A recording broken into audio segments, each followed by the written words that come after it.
bandiraɓe yeɓiyankoɓe titonde tv caggal yettodalle julde annabi sallallahu alayhi wa sallam mon calnamon fof inde mum e yettode mum e bismade moon justement e titonde tv ko weltade no fewi hande e huccidde moon haalata ɗo ko la grande voix alias DJ Boops hande noon ko yinnode yewtude yimɓe tan ko fate réussite réussite c'est à dire que woni fartaŋe walla mbawi noddirde ɗum ni dañal hay sinno wona dañal jawdi ko adi fof noon ko salminde hono PDG titonde tv mo ganduɗa hoore ma ko DJ Dou gorko mo wa DJ Dou mo ganduɗa hoore ma kañum jeeyi oɗo télévision kañum woni PDG télévision titonde tv donc bandiraɓe fof calminama juutama e beltanama aussi vraiment e yidde wiide yon duuno feewni tawno ko neɗɗo baɗɗo fayida ko suka joguiɗo ambition nana dande nana sawto cikka ko woni duuɓi joom jogui tawa justement joom jogui tan ko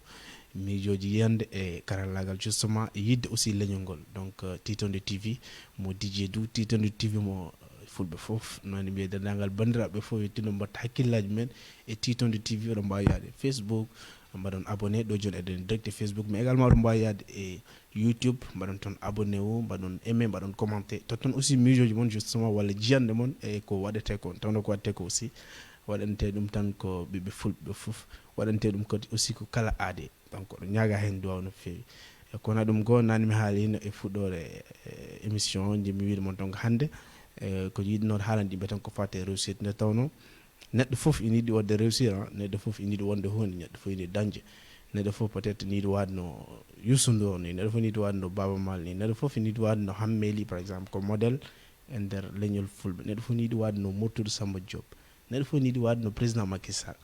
donc neɗɗo fof aussi ina yiiɗi wade no Ablaye Ilimane Dia kalajo yo Allah yurmo ɗum yaafo ɗum neɗɗo fof aussi ina yiiɗi wade no DJ Dou so tawi woni suka il faut jogoɗa d' abord ko wiyete timtorgal il faut jogoɗa ko France wiyata ko référence jogoɗa des idoles jogoɗa des coach par ce que neɗɗo so tawi aɗa wuura aɗa yiiɗi wonde hunde alay saago mbawa ƴewde d' abord holmo timtoɗa e ko jiɗɗa wonde ko jiɗɗa wonde ko on DJ jiɗɗa wonde ko kaalowo jiɗɗa wonde ko animateur alay saago mbawa miijade walla timtade e mbaɗno par exemple DJ Dou on to fuɗɗi hunde fof jogui ko fuɗɗode hunde fof jogui kono wayi hunde fof jogui aussi koɗo neɗɗo il faut ko pamen aujourd'hui eɗen jogui caɗele kewɗe e nder rendo men mbeɗa heewi wiide neɗɗo so tawi anda ko jiɗɗa wonde to paɗa il va falloir d' abord ganda qu'est ce que ko jiɗɗa qu'est ce que tu veux d' abord ko français wiyata ko holko jinmi d' abord pour andude holto paami firti ko kala kaɗa waɗa jogo yiyande jogo vision jogo to paɗa ɗum c'est super important a wawa noon jogade to paɗa a wawa dañde lawol tawi a dañan ɗo jolɗa par exemple mo jolataɓe ko ɓe goni ko wiyete référence ɓe goni ko wiyete les idoles neɗɗo mo ganduɗa hoorema ko on poɗɗa timtorade mi wino nani so tawi par exemple ka suko aɗa yiɗi wonde DJ walla yiɗi wonde haaliyanke a ƴewat déjà hol haaliyanke goɗɗo ƴewa d' abord to battiɗo hakkille ma par ce que so tawi par exemple en mbiyama yen mbaɗ concours hol mbaɗowo gâteau gare mbaɗen gâteau par exemple mbaɗen gâteau taw koye par exemple 5 minutes gâteau mbaɗete e nder 5 minutes so tawi a yiiɗi yawde ƴewata d' abord ko gâteau pewdaɗo ha paari ƴewa holko manque e gâteau o holko ɓeydata e gâteau o mbawa ƴewde mbawa ƴettude ko mbiyata ko ingrédient ji walla ko safnata ɗum walla ko rendata wona gâteau o ko ƴewa auto gâteau d' abord goɗɗo o holko poɗɗa ɓeydude hen ha mbawa d' abord dañde un meilleur goût woni cafeki ɓurki ki mais aussi mbawa ɓurde yawde pour mbawa hebde fartaŋe o gâteau o noon so woodi woni d' abord base o woni référence o après ƴewa holko ɓeydata e référence par exemple so tawi an DJ o ko DJ Dou woni référence ma mbiya d' accord min ko DJ Dou woni référence am DJ Dou waɗi ɗum e ɗum e ɗum e ɗum min noon pour mi ɓuura DJ Dou alay saago mi ƴeewa holko ɓeydumi hen par ce que so tawi a yiiɗi ɓurde DJ Dou a wiiɗa rawde ko DJ Dou waɗatno ko so a yiiɗi ɓurde DJ Dou ƴewta ko holko DJ Dou waɗa hen ɓeyda ɗum e ko jiɗɗa wadde ko donc ɗum noon je pense que c'est super important neɗɗo foof noon ne jogui parcours so tawi aɗa timto e neɗɗo so yiiɗi a yiiɗi wade par exemple no on certain DJ Dou walla no on certain Baba Maal alay saago d' abord ƴeewa holko wonno liggey joomum holko woni parcours joomum holto joomum rewi hol caɗele mo joomum dañi caɗele mo joomum dañi ɗe ɗum c'est super important à savoir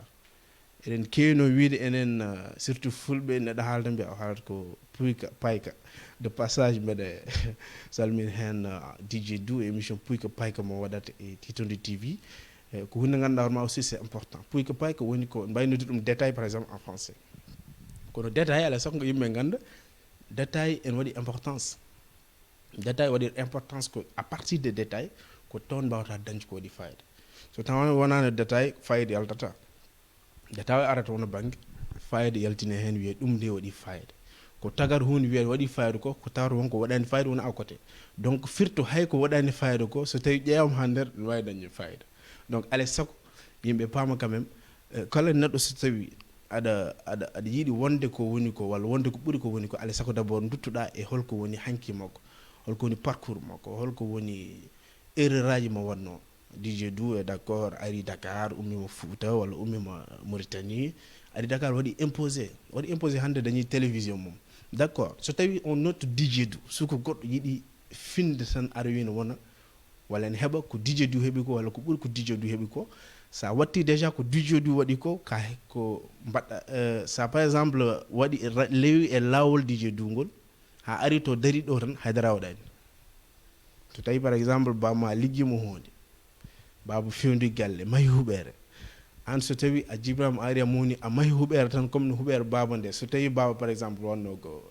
terrasse ɓolo an alay saago pour ɓuura baba walla ganda a dépasse baba alay saago gara mbaɗa hay soko premier étage deuxiéme walla troisiéme étage ko nden mbawta andude effectivement an wonko mbaɗɗa walla ko ɓurɗa bamma mais gara bamma maha étage ko onon poti ko bamma ni ha joni ɓurma martaba saabu konko effectivement addima e wadde ɗum ɗon aussi kadi on jiida époque kala battinirɗo arde ko on ɓuuri jogade chance kala battinirɗo arde ko on ɓuuri jogade justement ko wiyete ko avantage kono alay saago goto men faama quand même neɗɗo ene jogui ko wiyete ko en foti jogade ko wiyete ko référence alay saago jogoɗa te référence jogoɗa holmo ñemtinta jogoɗa aussi holɗo jiɗɗa yaade e holto jiɗɗa faade justement e aduna o par ce que neɗɗo ko yiyande tan fala ko jogoɗa vision d' abord min holko jimmi wonde vision ene woodi vision woni yiyande objectif kadi ene foti wodde objectif woni fandare yiyande e fandare ndentata gona ko wiyete ko réussite par ce que neɗɗo mo ala vision mo ala to fayi mo ala fandare on réussite mako sattat heddi noon holko woni réussite ene waɗi ko wiyete réussite ça c'est important atteindre ses objectifs ko France wiyata ko mais également waɗi ko wiyete résultat c'est important résultat ko avant même ko mbiyata réussite ko résultat kañum addoto réussite par ce que neɗɗo ne wawi wadde résultat ji kewɗi e nder aduna mum waɗa résultat ji kewɗi justement e nder parcours mum taw waɗani atteindre ses objectifs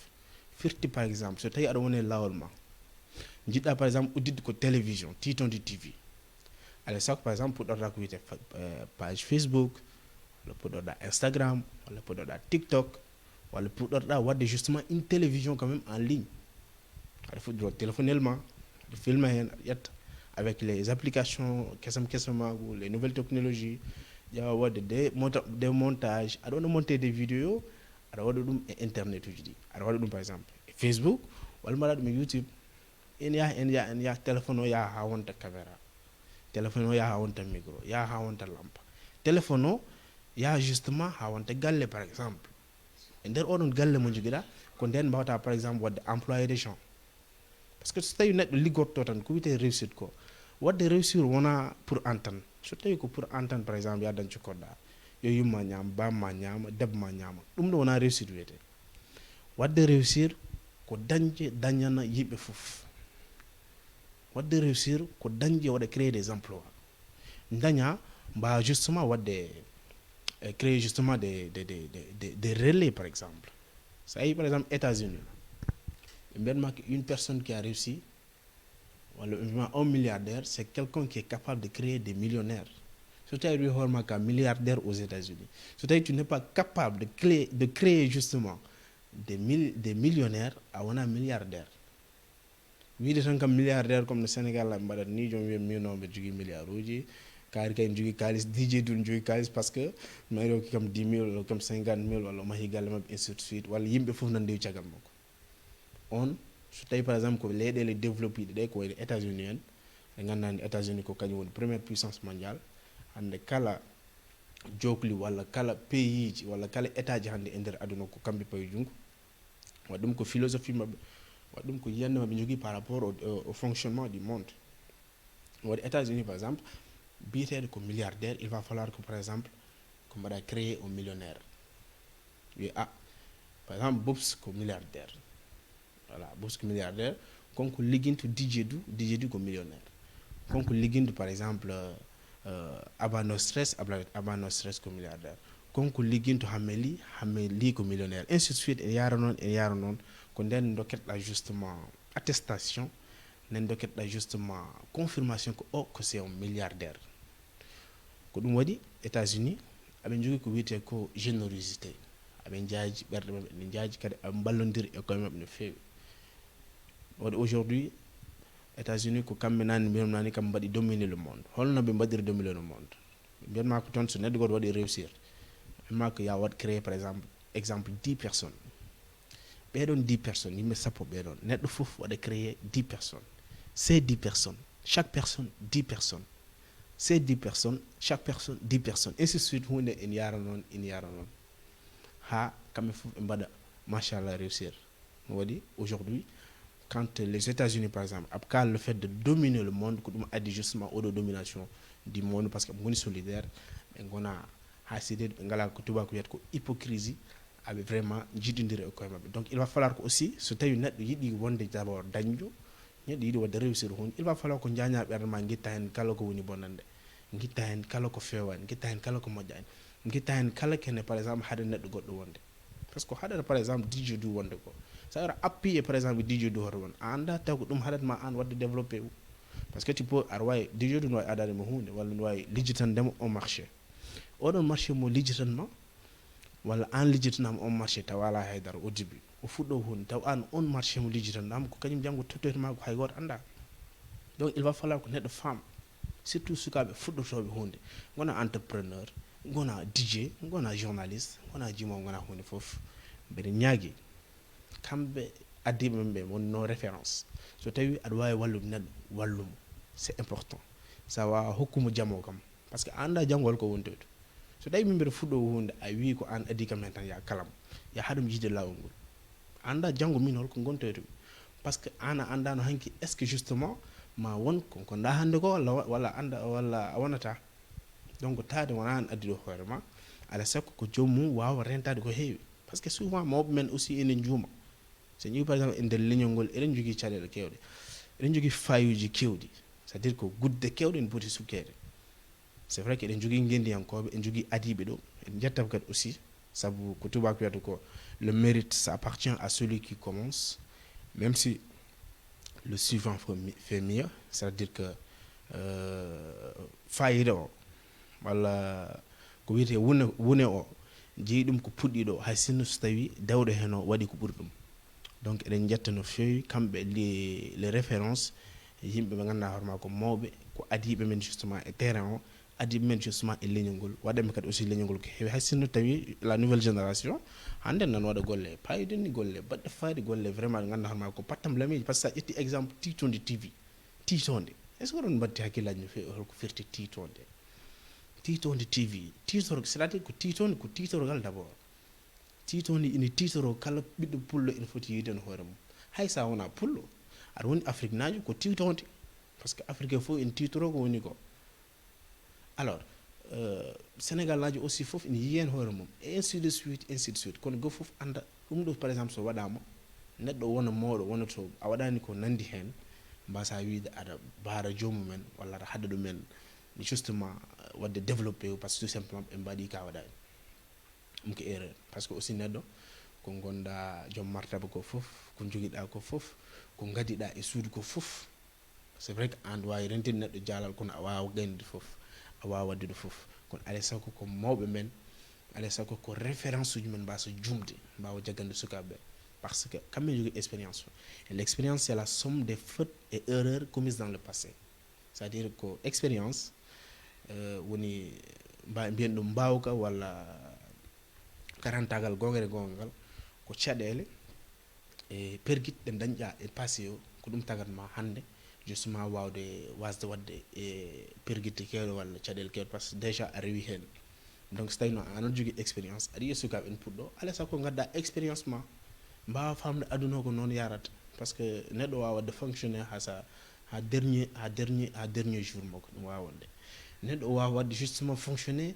hande o yiɗi foof neɗɗo ne jogui tan tamo gandanɗa hoorema so yaɓoy ko relève arata heddi ko an mawɗo o mbaɗa croire e oɗo relève walla mbasa wadde justement croire e oɗo relève goɗɗo mais relève tout le temps wodat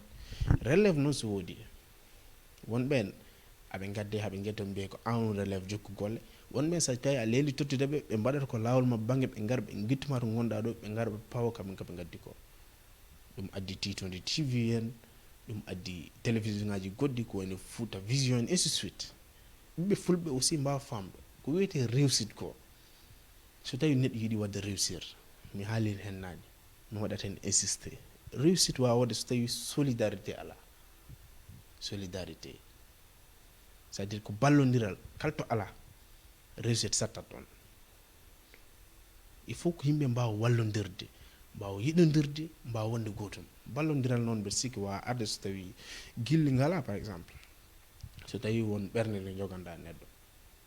mbate ne waɗi sens ni le fait de joganade neɗɗo ɓerde parce que pour hoto yaha mi wino nani par exemple mo kaɗata yaado anda janggo taw kañum faboytoma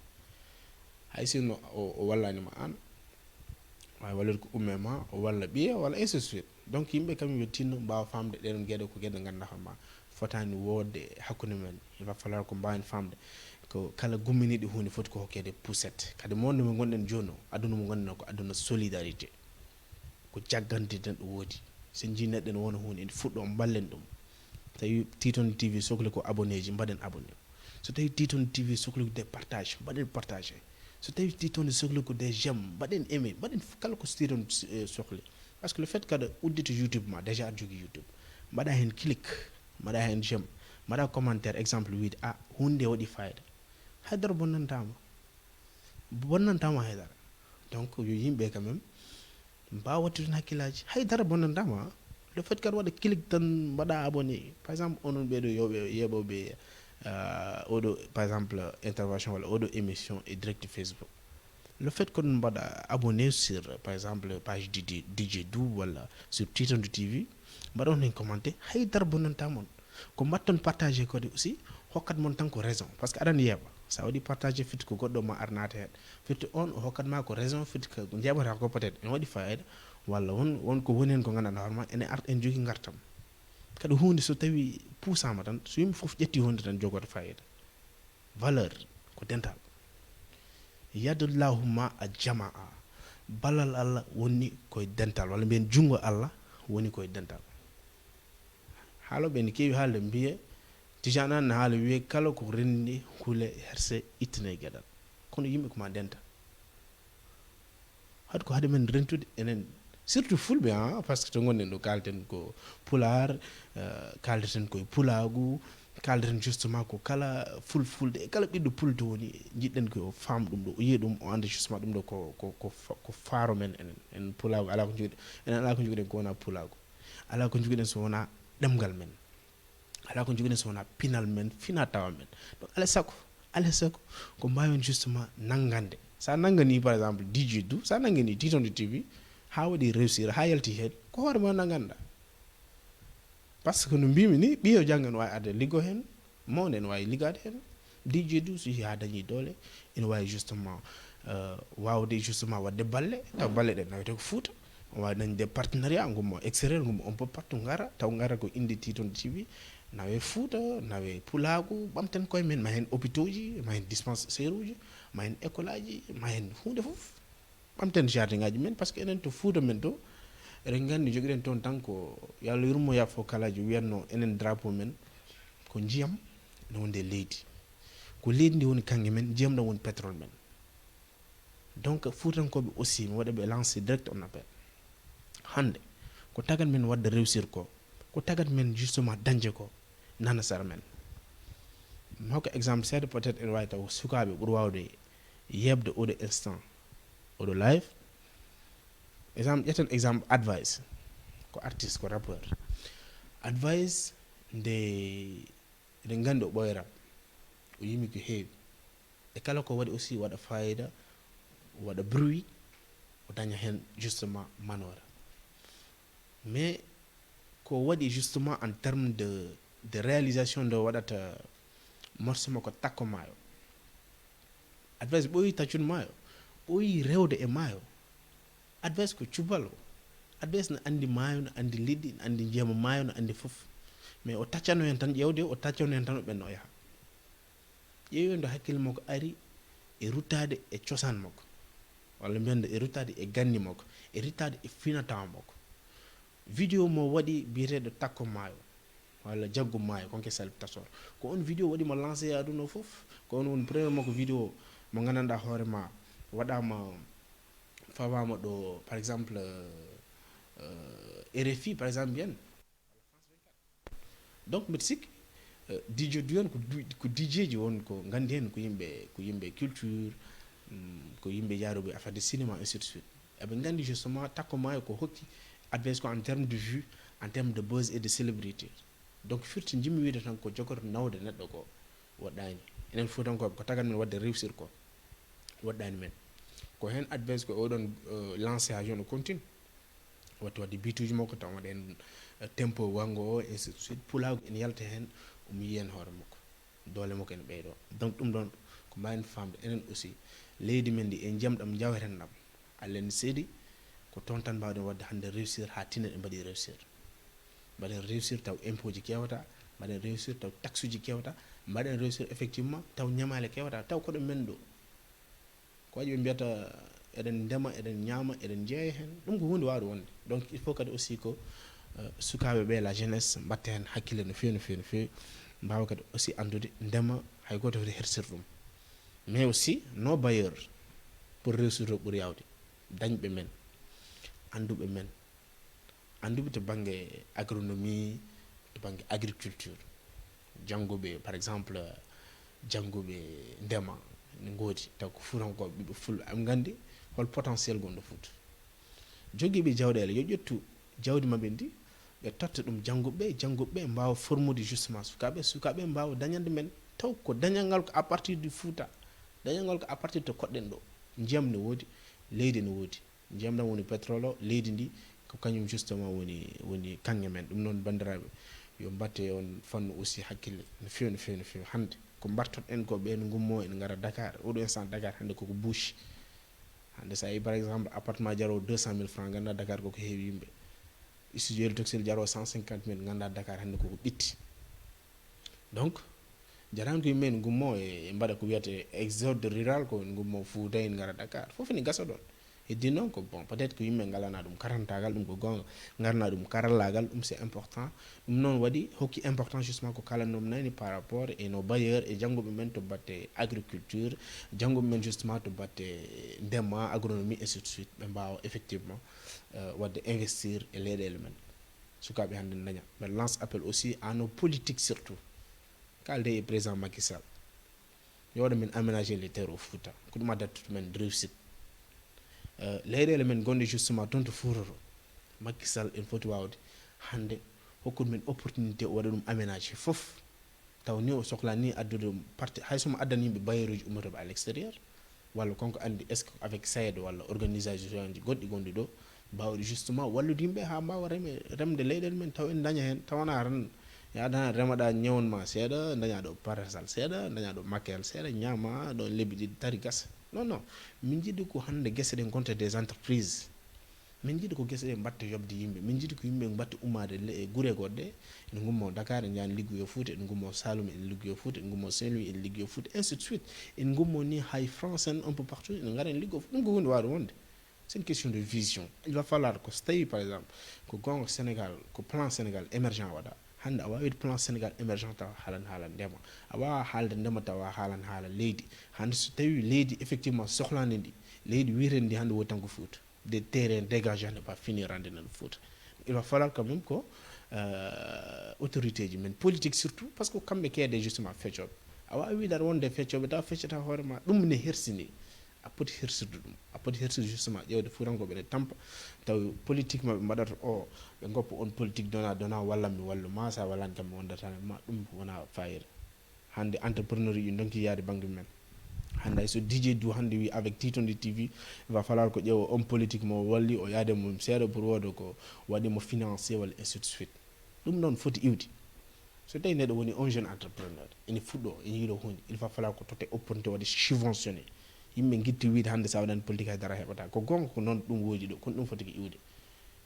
donc ɗum noon c'est important les politiques aussi kamɓe politicien ɗi ɓe mbawa andude hande par exemple so tawi wonano population ngaji ɗi exemple Podor Abdoulaye Daouda Diallo walla Cheikh Oumar Anne ala kulli haalin il faut ɓe mbaɗa hakkillaji ɓe ganda so tawi wonano population ngaji ɓe gonata ɗum c'est super important gandal ɓolal waɗani ɓe ƴoore ɓolere janggani le terre gandal ɓolal waɗani ɓe so tawi ko ɗum jangguɓe ɗum go ene keewi ɗo anduɓe mbayni ɗo leydi ko janngude plus mo yimɓe gullante mo population mo jaggani ko on waɗete donc taade population ngaji noon duusimon ha goni hunde tinnorde Allah goni rimɓe joɓon ɓe fodde nde ɗum c'est important donc ɗum ɗon fof aussi koye nder justement ko wiyete réussite ko par ce que ene waɗi d'abord des généralités mais aussi garen e gueɗe ɗe taw ko par partie c'est important sen kaali haala culture agriculture en kaali haala politique ainsi de suite ko ɗon yimɓe poti famde ko kala neɗɗo il va falloir ko mbinom nani ko garten hen kala neɗɗo ko ma jogo ɗo timti timtorgal yo waɗ fayida timtorgal yo jogo saɗa timto e neɗɗo yo taw ko neɗɗo waɗde fayida hande mbaɗo rapport omo jogui timtotode makko mbaɗo communication comme no minen ene jogui timtotode mum mbaɗo politique ene jogui mais neɗɗo saɗa ƴetta référence ƴettata référence ko neɗɗo mo ganduɗa hoorema ko baɗɗo fayida neɗɗo mo ganduɗa hoorema sa ƴetti ɗum e référence ma wodi ko firtanma par ce que référence ko référence tan ko wonno neɗɗo bonɗo o wonno neɗɗo pewɗo ko référence tan so tawi konko pelliɗa justement rewde e lawol mum ma rewe lawol makko maintenant so tawi aɗa rewde lawol neɗɗo kay poɗɗa rewde ko lawol neɗɗo pewɗo neɗɗo mo ganduɗa hoorema o wawi addandema gueɗe taw ko gueɗe kewɗe ɗe ganduɗa ene wawi nafdema nafa leñol ma mi haalin nani haala réussite wona e matam wona an ya dañ caño yumma dañ bamma dañ debbo ma dañ kaɗa ɗon réussite il va falloir ko yaaja sa dañƴo mbaɗɗo réussir wayata kono exemple Ablaye Elimane Dia kala joni mbaɗɗo réussir wayata kono Aliou Ardou Sadio ni mbaɗɓen goni defete référence mbaɗɗo réussir wayata kono Ablaye Salli ainsi de suite dañɓe daññi yimɓe halga firta tan ko neɗɗo jiɗɗo wadde réussir biyeten ko mbaɗɗo réussir o wonta faux muro mbeɗa sikki pularenkoɓe dijo joni wawi taw ko wonko gandi hen wonata neɗɗo gaybuɗo walla nayɗo c'est le vrai mot so tawi a dañi tan a miijima hoorema tan ɓola ɗum wona réussite waɗi ko wiyete français ne wiya réussir dans sa vie et réussir dans la vie ko mbiyami nani ni a dañi tan a dañi anne hoorema par exemple jinnuɗa wonde ko on journaliste Allah waɗi a wonani journaliste gonɗa par exemple ko mécanicien walla wonko gonɗa goɗɗum quand même ko jiiɗa e ko jinnuɗa ko e ɗum ɗon aɗan dañi hen aɗa waɗa hen kala ko jiɗɗa mais wona ɗum wonno passion ma réussir dans sa vie o noon ko ɗon passion o yaltata en fait réussir sa vie o ko ɗon passion o yaltata réussir sa vie par exemple ko ñinno wonde journalisme mi janggi journalisme mi woni journalisme mbeɗen nafi hen mbeɗa dañi hen mbeɗa nafi hen leñol ngol dañƴo mbaɗɗo réussir ko ballo yimɓe foof hande a woni on animateur mbaɗa ɗum reconnaître un animateur renommé il va falloir ko mbaɗa créer d'autres animateurs eɗen kawja noon saaha seeɗa gaña wallude neɗɗo par ce que mbiyata sam wallima o wonat so woni o ɓurat kam mo balluɗa ko woni ko foof dañi ko foof wawa ɓurdemo par ce que an woni ceerno makko ɗum c'est important heddi noon ko walleteɓe aussi mbawa famde kala ko neɗɗo wonani almudo mum c'est difficile ko wona ceerno mum yo hala ko neɗɗo fof jogoɗo rewi jogoɓo mo rewi wawa muñde aussi heddi ko joni gonɗen ko monde mo ganduɗa hoorema égoïsme ne heewi c'est à dire que hooram min tan ko min tan goɗɗo haaldaki ɗum ene heewe men surtout nouvelle génération aussi par ce que en mbawi won ɗo tan eɗen kaalay e mawɓe men e référence uji men taw enen kalta e koye men heñare nane men ɗum eɗen gandi ɗum mowoni kinare nane men ɗum eɗen gandi ɗum hypocrisie aussi nane men woni min o ne heewe men ɗum alay saago guitten ɗum so tawi justement a yiiɗi wonde hunde nde min pour nanguirmi wonde hunde ko wona yimɓe ɓe gandi tan mi woni DJ aɓe gandi kam c'est pas que ça a wonat DJ jooɗa e DJ yagal ngal yode hunde nde ko critique aji mbasa hewde so tawi yimɓe ne kalema c'est vrai que neɗɗo ko wuuri tan ko critiquede c'est vrai que critique wodat tan mais il va falloir quand même ko mbawa famde mbawa wadde limité par exemple les critiques ko neɗɗo haalema ko boni boni ko foof peut être wawi wonde gagnoma mais quand même so tawi waɗama vérifié hoto tawi ko gonga ɓeɗo par exemple DJ Dou par exemple ko ni way ko ni waati omo foori omo yiɗa en fait omo foori omo nana mais omo jogui tel défaut en tout cas min naturellement so mbiɗa waɗa par exemple formé so mbiɗa wajo mbiyanma ko porɗa foof ko yimɓe jiɗma ko foof walla ko yimɓe mbaɗatma suivre ko foof an jogo jikku moƴƴo ko holɗum tin yimɓe saabu nani sen duttima eko kalɗen e politique en ɓe so tawi par exemple ko enen leñolngol mbaɗat politique en politique o wadde so tawi dañi fotani runtaremo so tawi noon an gonɗo o ko yimɓe tagui ha gonɗa exemple hande en mbawi DJ Dou par exemple ko référence e nder leñol ngol walla e nder golle ɗeɗo par exemple en terme d' animation et communication omon woni hunde omo waɗi hen développé par exemple business makko omo waɗi hen média makko Titan TV par exemple mais omo jiiya min chaque jour hande mbeɗa fattuɗo e sukaɓe taw ko sukaɓe hesɓe sukaɓe ganduɗa hoorema ko yiɗɓe wonde hunde noon ko yidde wonde DJ Dou walla ɓurdi ɗum ko ɗum woni wonde justement une personne qui a réussi ko ɗum woni dañde ko ɗum woni wonde gona hunde jogoɗa bo timtiɗa ha jettoɗa won niveau mo ganduɗa hoorema ko sukaɓe ndewat caggal ma en timto ma ɗum c'est important par ce que so tawi a yonnani walla ala jikku mo joguinoɗa mi sikkani hande haaloɓe no mbayi hewde ni animateur no mbayi hewde ni gendiyankoɓe no mbayi hewde ni mi sikkani so jomumen e teɗɗini beccete garɗo mbi ndewa caggal DJ Dou par ce que pourquoi sikki so tawi neɗɗo rewi caggal ɗe ɗo par ce que wonko yiye makko walla won ko justement ko ɗamine makko ko noon neɗɗo dañde foti wadde sa heeɓi hunde a wallata heeɗiɓe keeɓa ma sa wiide non somi walli kaari o yahat non somi walli kaari o ɓurat kam neɗɗo mo balluɗa aduna firtoto o wawa ɓuratama par ce que ko an wallimo an wiɗimo junggo o saaha justement nde sohli weeɗe nde tigui rigui heddi ko neɗɗo o anda ko beeɗenoɗo junggo o ruttita o yoɓa ñamade walla o rutta teddugal o waɗa ko wiyete waji ɓe mbiyata ko waɗa rendre justement la monnaie so tawi kam o waɗan ɗum an mbaɗirnoɗa ko saabu Allah oɗon ha jonnan ɗon firti ko an mayata kadi teddi e yesso oɗon neɗɗo kadi onko o mayata komo ƴukko e yesso ma par ce que justement onko mbaɗannama o ruttinanema teddugal ngal donc il va falloir aussi que la nouvelle génération ɓe mbawa famde justement holko woni ɗen gueɗe mbawen yankinade c'est vrai que jogueɗen yiyande mais il faut pas ko tubako ɓe mbiyata ko wonde prétentieux c'est-à-dire hoto neɗɗo won mawnude kiniɗo ha toro neɗɗo no jogo yiyande il faut voir très grand yiw ko mawni hoto yi caméra ji neɗɗo hoto yi micro ji hoto yi wonde ministre yi wonde président ko tubakoɓe mbiyata ko il faut voir grand il faut voir très grand même mbiya ko yiyande mawni taw ko yiyande yanje tu comprends ko ɗum woni justement ko addantuma ko joguiɗa yiyande mawde ko quand même aɗa andi koto paaɗa sa yi ko mawni aɗa wawi yaade hen ha woɗɗoy par rapport e jiiya seeɗa jiyami tan ko dañde caméra o somi dañi caméra go tan moƴƴi firti ko a yiyani ko heewi tu ne vois pas grand sa dañi caméra o tan firti ko ɗon ka tan kadi a watta évoluer ɗum ɗon mo jaay mbiyata par exemple yiɗi exemple sans caméra teskito anecdote goto e bon jafo ɗum noon Ablaye Elimane Dia kano kañum koye référence ujam jeeya ko kañum ko idole am ko coach am ko mentor am ko fofam waɗi saaha o ari entreprise makko o windi échec goto mawɗo o windi hen 5000 milliards o wi waji ɓe employé ji ɗo e 5 ans jimmi ko mbaɗa noon kam jimmi ko liggoɗen 5000 milliards d' abord omo gami hoore makko omo andi ko yiiɗi omo hooli hoore makko ɗum c'est important omo jogui yiyande mawde 5000 milliards ka heɓani 5000 milliards ko foof sa heeɓi 1000 milliards tan a heeɓi tu seras un billionnaire firti ko neɗɗo kala kata waɗa yañu ha yaaja ƴeewi teskima par exemple e nder fuutankagal eɗen mbiya aɓe mawɓe men ne keewi wiide so tawi debbo ene rotta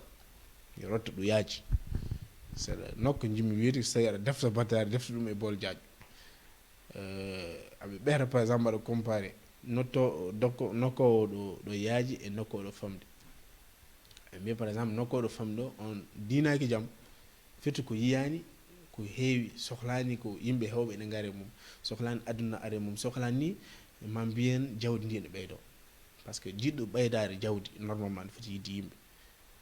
exemple debbo nokkoɗo yaajo wiyete ko o debbo ko debbo gaabɗo ko debbo galle ko debbo moƴƴo ainsi de suite hay sinno ko longuel woni bolo comme ene yaaji firti ko konko jaajaɗo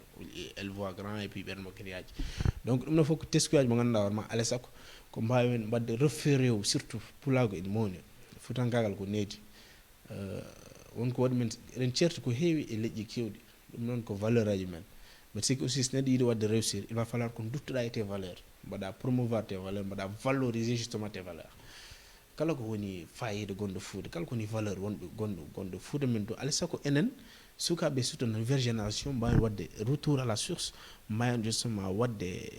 wittude mbaɗen bitten no fewi par rapport e ko mom men mbaɗanno par ce que mom men won organisation mo joguino effectivement ha jettiɗo won dañal maɓe joguino walla won haqqilantagal maɓe joguino effectivement haɓe mbawi wadde ko heewi garɗen hen noon hannde leñol ngol eɗen mbawi wiide ko heewi noon majji ɗum callen ɗum